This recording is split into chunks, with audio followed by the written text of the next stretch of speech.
partir del mes de junio se inició la fase 2, la segunda fase de reactivación económica, que durará hasta finales de este mes. En julio se iniciará la fase 3 y de ahí vendrá la fase 4. La reactivación económica, el gobierno la ha dividido así, en 4 fases. La pregunta, y nos la hacemos en base a algunos especialistas que han dado sus comentarios, es que las fases se deberían reactivar para pisar el acelerador en la economía, que como ustedes saben se ha retraído enormemente, causando, por ejemplo, la pérdida de cientos de miles de empleos en todo el país. Vamos a hablar de este tema con César Fuentes, que es profesor de SAN. ¿Qué tan conveniente podría ser que el gobierno acelere los plazos para la reactivación económica? César, ¿qué tal? Muy buenas tardes. Muy buenas tardes, ¿cómo estás? Para explicarle un poco al público, antes de empezar con cada uno, ¿qué es lo que implica cada una de las fases? La 1, que ya la pasamos, la 2 en la que estamos, la tercera y la cuarta.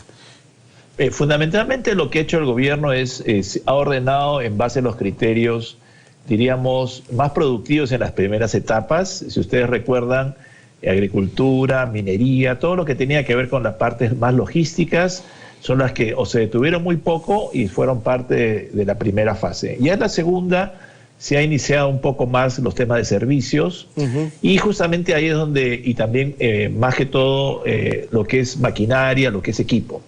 En la tercera y cuarta hay una incidencia mucho más grande fundamentalmente en servicios. Inicialmente, y lo que quedaría de las primeras etapas, que por ejemplo mediana minería, pequeña minería. Pero en la tercera fase, la gran pregunta que tiene el gobierno, y por eso hasta ahora no tenemos realmente qué sectores van a entrar, es el tema justamente del cumplimiento de protocolos. Y eso justamente es la principal barrera. ¿Por qué? Porque los protocolos justamente de atención significan en la práctica en servicios, vale decir en comercio y en general en todo lo que tiene que ver, ¿no es cierto?, con atención al público, que hay un tema de distanciamiento, pero también hay un tema de protocolos. Entonces el tema de aforos, por ejemplo, es sumamente importante. Y eso es lo que puede limitar inclusive, ¿no es cierto?, diríamos, el beneficio y el retorno económico que tengan estos negocios. Hay un sector, por ejemplo, el de restaurantes, que ya está pidiendo a gritos, ante la posibilidad de quiebra, pasar del delivery y el recojo en tienda ya a atención en salón limitada, porque los números no cuadran, no llegan al punto de equilibrio solamente con el reparto. Exacto. Yo creo que acá, por ejemplo, se tiene que hacer como se ha hecho en algunos otros países. Por ejemplo, nosotros estamos acostumbrados a que nos atiendan pues en un restaurante 2, 3 horas. Yo creo que lo que va a tener que hacer, y es un tema que tiene que hilar muy fino la asociación que vea los temas de restaurantes, por ejemplo, ya establecer, por ejemplo, reservas, ¿no? Que eso sea parte, pues, si tenemos un aforo limitado, por ejemplo, trabajar a doble o a tres turnos. Es decir, esta idea de que la gente se podía quedar horas de horas, ¿no es cierto?, 3 o 4 horas en un restaurante, no debería haber así, sino como se hace en otros países, que entre 1 hora y media y 2, por ejemplo, defines un horario, ¿no?, de 6 a 8, supongamos un grupo de 8 a 10 o de 10 a 12 de la noche. Eso le permitiría, desde el punto de vista financiero y económico, a los restaurantes salir adelante. Creo que tiene que haber mucha innovación en la parte de restaurantes también. Es lógico que la situación va a estar difícil, pero es lo que se ha hecho en algunas latitudes, ¿no? Esto, por ejemplo, de trabajar horarios partidos en muchas áreas, justamente permiten que yo pueda manejar mejor el aforo, que es el gran problema que vamos a tener en restaurantes y en todos los servicios en general. Claro, y el tema de turismo, por ejemplo, que parece que se reabre tímidamente, pero a partir de julio, ¿no? Se está evaluando a ver si es que el transporte interprovincial de pasajeros se va a activar. Parece que el de vuelo sí, aunque por razones limitadas, ¿no? Así es, y ahí tienes un problema también. Ojo que se está pensando mucho en lo que es en la oferta, que creo que está bien, ¿no? Pero el otro gran problema es la demanda, es decir, ¿qué va a pasar con el consumidor? Realmente hoy día, con todas las noticias que vemos del COVID en general, la gente va a propender a ir a los restaurantes, es decir, la gente va a salir en manada a los centros comerciales. Eso habría que verlo, ¿no? Yo creo que mucho del supuesto está por el lado de la oferta, que está bien, pero es parte de la ecuación. Estos primeros días, por ejemplo, de reapertura de los malls, sería un buen termómetro, porque creo que es más la novedad de los primeros días y vamos a ver cómo se estabiliza la cosa, ¿no? Hay varias cosas que van a pasar, ¿no? Uno es el temor, que es natural. Creo que el temor al contagio por más que tengamos protocolos, es cierto. Otro es que también lo que se está buscando es que haya tiempos limitados en los moles, no que la gente pues haga estas visitas que uno hacía pues de horas, ¿no? Sino de que sea muy limitado y de frente a un destino.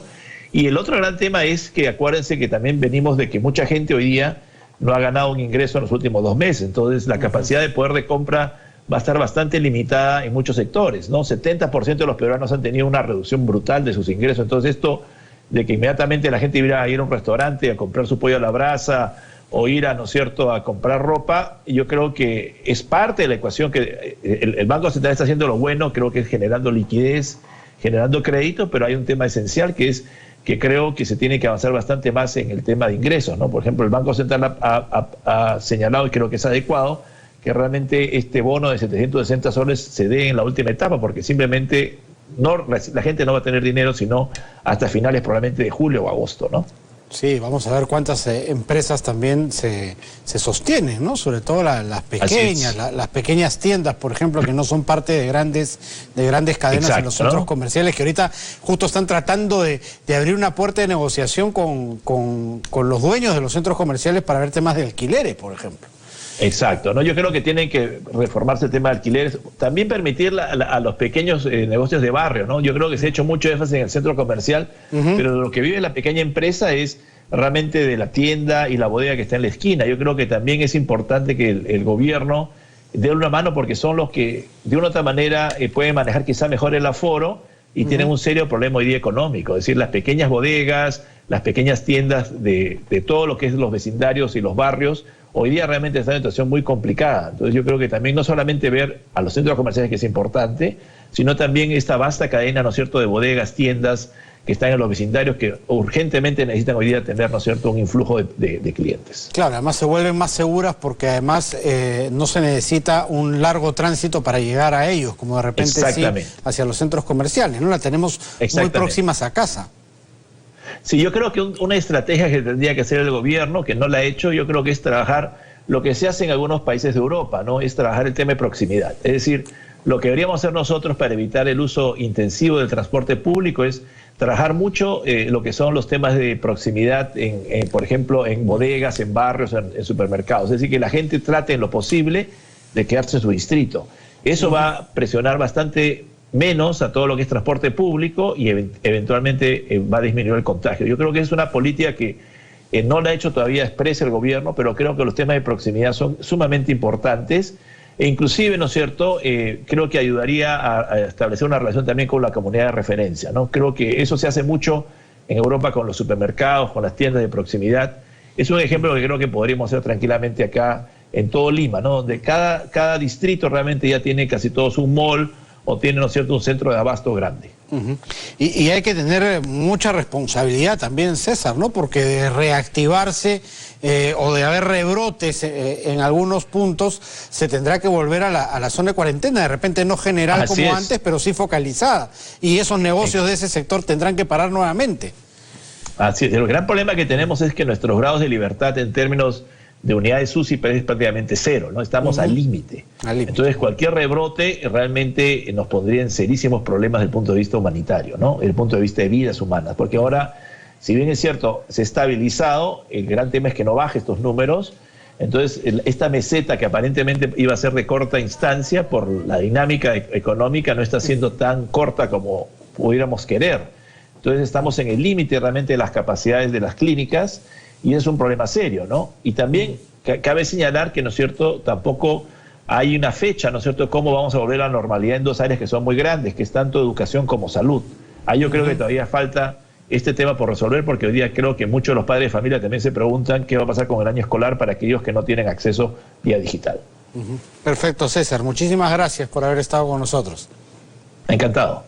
César Fuentes, profesor de ESAN, ha estado con nosotros aquí en nuestro bloque económico, un poco analizando estas fases planteadas en 4 etapas de reactivación que dio el gobierno central, su facilidad para que se acelere un poco o las consecuencias que podría traer ello mismo para nuestra sanidad, la sanidad pública del país. 3 de la tarde, 54 minutos, cerramos nuestro bloque económico.